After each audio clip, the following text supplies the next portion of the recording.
If you're using the Meta CAPI actions in your GoHighLevel workflows, I'm going to show you what I've found to be the most effective way and the safest way to set up the automations and the workflows so you know that your events are being sent through correctly. And you're also going to see how I have been setting up these nurture sequences for the online coaches, online service businesses, and also local service businesses that I've been working with. My name is Gavin Wiener, and I help you build effective sales funnels and automated operations.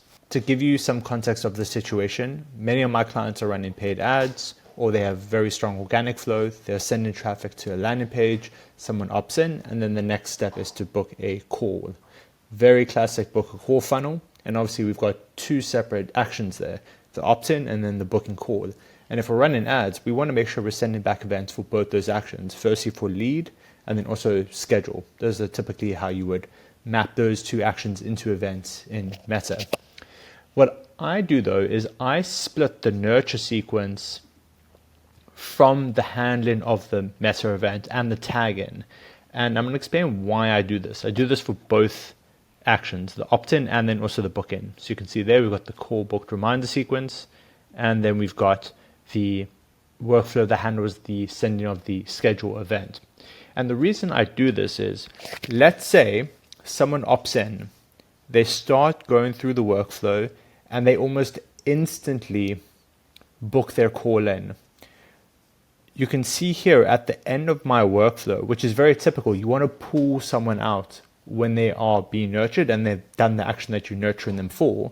So we pull them out of the workflow. So the only way we can be 100% certain that the Meta CAPI event is going to be correctly sent and tagged is by doing it separately. Every time someone opts in for that form, I check have they opted in before. If not, I add the tag and then I send the lead event. This also helps that we don't send back multiple events and we don't have to worry about deduplication as much. And I do the exact same thing for the call booked. So you can see call booked, check if they have the tag for call booked already for that specific event. If not, I add the tag and pull them out. That is what I found is to be the most effective way to set up the nurturing sequences and then the tagging sequences to make sure they are getting the correct tags. And just to show you, this is typically what I've found to be an effective length of nurture sequence.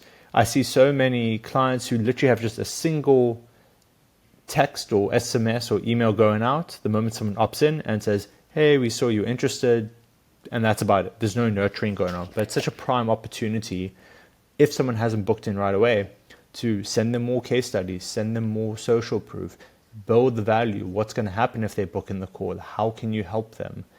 Handle objections. Maybe you didn't handle enough of that in your landing page or in your ads, for example. So you can see here, opt in, we assign a user if a user hasn't been assigned to anyone yet. Send an internal SMS and internal email because speed to lead is so important. Like in a perfect world, you have someone who's on the team or the owner who receives that text and then they're calling, they're saying like, hey, I saw you showed interest, qualify them, get them booked in.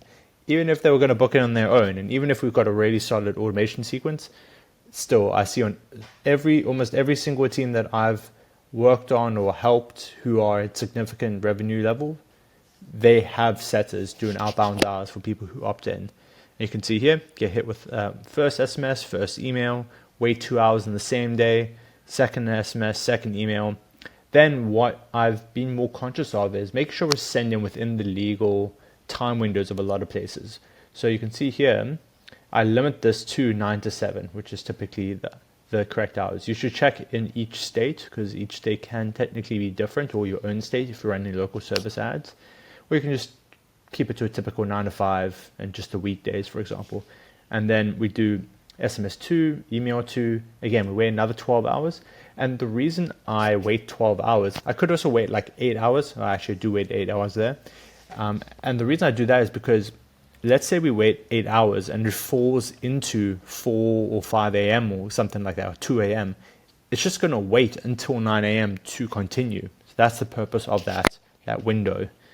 And typically what I see working most effectively is hitting them several times, I mean pretty much every day, twice a day on the first day for the first 5 to 7 days, and then they kind of go back to a more dial back nurture sequence.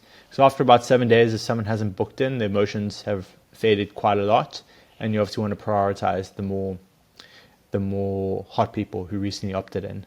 And then for the core booked, I mean, again, a lot of the same stuff. How can we increase show up rates? How can we increase conversion rates? So same thing, let the team know someone booked, email confirmation, SMS confirmation. You never show which one someone's checking more often than not. And then again, 1 day before, 6 hours before, 1 hour before. You could do a lot more here, 15 minutes before, just making sure you actually have reminder sequences, because people do just genuinely forget things. If you want help in setting up these workflows and you haven't set up your high level yet, you can check the link in the description. And if I see that you signed up with the link, for now I'm helping do completely free setups of these workflows. I'll help you set up your high level for free. Not going to keep that around forever, but if you use the link, I'll help you get set up for free if you can just send me that confirmation that you did. And if you want to see another video that YouTube believes you'll find helpful, you can just check the one that popped up.